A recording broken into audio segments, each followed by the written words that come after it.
Hey guys, welcome back to my channel Samrat লাইফস্টাইলে তোমাদের অনেক অনেক ওয়েলকাম। আই হোপ তোমরা যে যেখানে আছো ভালো আছো, সুস্থ আছো এবং সাবধানে আছো।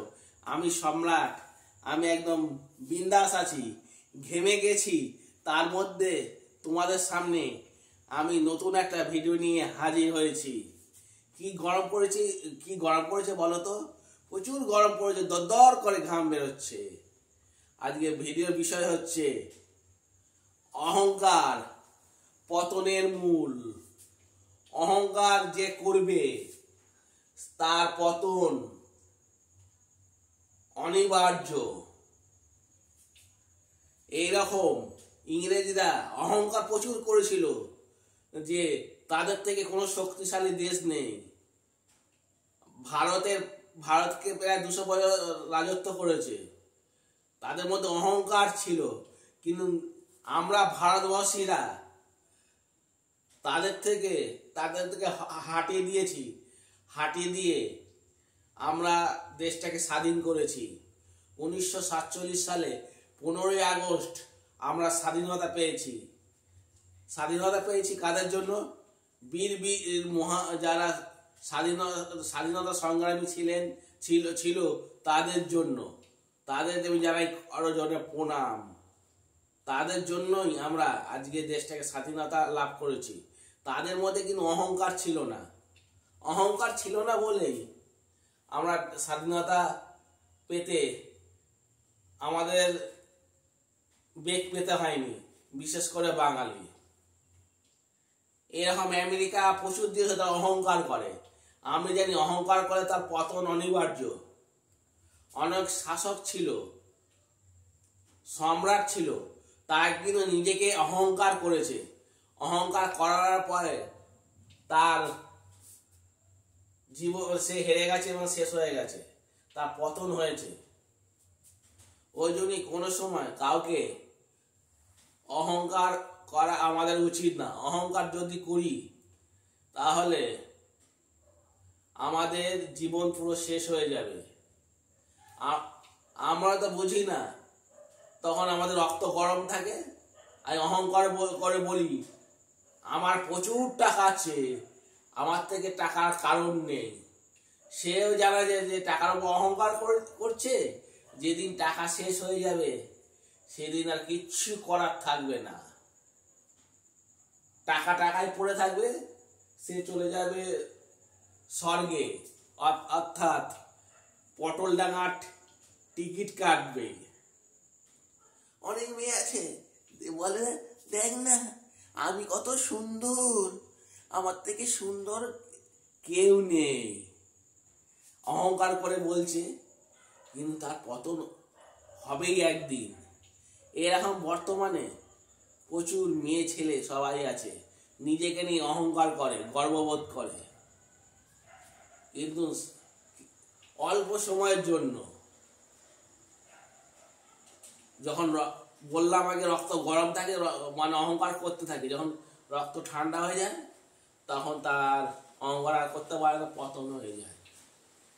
তখন আমি বললাম কি আমি কেন অহংকার করতে গেলাম? যখন এইটা চিন্তা করে তখন আমার কিচ্ছু করার থাকে না। মানুষ তো বুঝেও অবুঝ। কারণ যদি ধনী ব্যক্তি আছে তারা অহংকার করে গরিবদের ওপর। গরিবরা যদি তার কাছে সাহায্য চাইতে দেয় তাকে দূর করে তাড়িয়ে দেয়। তারা মানুষকে মানুষ মনে করে না, তাদের মধ্যে অহংকার বোধ জন্ম নেয়। কেননা তাদের কাছে টাকা পয়সা আছে, তারাও তো একদিন বুড়ো হবে, তাদেরও তো একদম দেহ রক্ত ঠান্ডা হবে, তখন তারা শেষ একদিন হবেই। তাদের পতন অনিবার্য রূপে দেখা যাবে। আমারই একটা ঘটনার কথা বলছি। একজন মানুষ ছিল, মানুষকে মানুষ মনে করতো, তার মনের মধ্যে অহংকার প্রচুর ছিল। কোনো মানুষ যদি আসতো তাকে পা ধুয়ে আসবে, পা ধুয়ে তারপর ঘরে ঢুকতো, তাহলে ঢুকতে দেবে না। এবং প্রচুর অহংকার করতো, সেই ফ্যামিলি এখন তার পতন হয়ে গেছে। তাই বলছি এখনো সময় আছে, কিন্তু অহংকার কেউ করো না। যদি অহংকার করো, পড়াশোনা নিয়ে অহংকার করো, টাকা পয়সা গয়নাগাটি রূপ সুন্দর এইসব নিয়ে অহংকার করো না।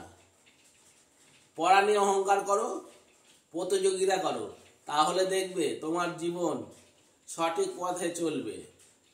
অহংকার করেছো কি তুমি মরেছো।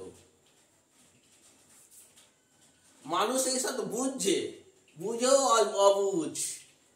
তুমি জাতের বোঝাবে, এক কান দিয়ে ঢোকাবে আর এক কান দিয়ে বার করে দেবে। আমার মতন অহংকার বোধ নেই। অনেক ইউটিউবার আছে, তারা কিন্তু নিজের মনে করে আমার থেকে বড় ইউটিউবার কেউ নেই, কিন্তু তার ভিউজ যখন পেয়েছিল তখন বড় ইউটিউবার ছিল। দেখি অনেক ইউটিউবার আছে ভিউজ কমতে কমতে তার এখন আর কোনো ভিডিওতে ভিউজ হচ্ছে না। এইগুলো কারণ কি? অহংকারের জন্য। এইটাই বললাম। আমি যদি কথার মধ্যে আমার ভুল ভ্রান্তি থাকে তাহলে আমি তোমাদের কাছে ক্ষমা প্রার্থী। লাট বলছি, অহংকার করো যাবে, অহংকার কেউ করবে না। মানুষকে উপকার করো, দেখবে নিজের জীবনে তোমরা ভালো থাকতে পারবে, সুস্থ থাকতে পারবে এবং ভালো পথে যেতে পারবে। তার তোমার জীবনের শেষ পর্যায়ে তুমি ভালো থাকতে পারবে। আর অহংকার করে হবে কি? করে কিচ্ছু হবে না। দেহটা পড়ে থাকবে। আগেই বলেছি, পটল লাগা টিকিট কেটে উপরে চলে যেতে হবে।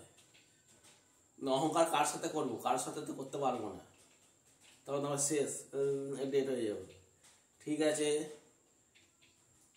এখানেই শেষ করছি সম্রাট। এখান থেকে বিদায় নিচ্ছি।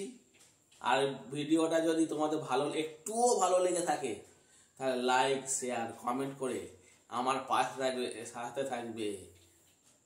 আর এখনো যারা আমার চ্যানেলকে সাবস্ক্রাইব করেন, অবশ্যই সাবস্ক্রাইব করে দাও। কিন্তু সাবস্ক্রাইব করতে কোনো পয়সা করি লাগবে না, বিনাতেই হয়ে যাবে। ঠিক আছে, আমি সম্রাট। আমি এখান থেকে বিদায় নিচ্ছি। আবার অন্য কোনো দিন আবার নতুনভাবে তোমাদের সামনে আমি হাজির হব। ততক্ষণের জন্য টাটা, বাই বাই। আর তোমরা সুস্থ থাকো, ভালো থাকো এবং সাবধানে থাকো। একে অপরকে সাহায্য করো, আর অহংকার একদমই করো না।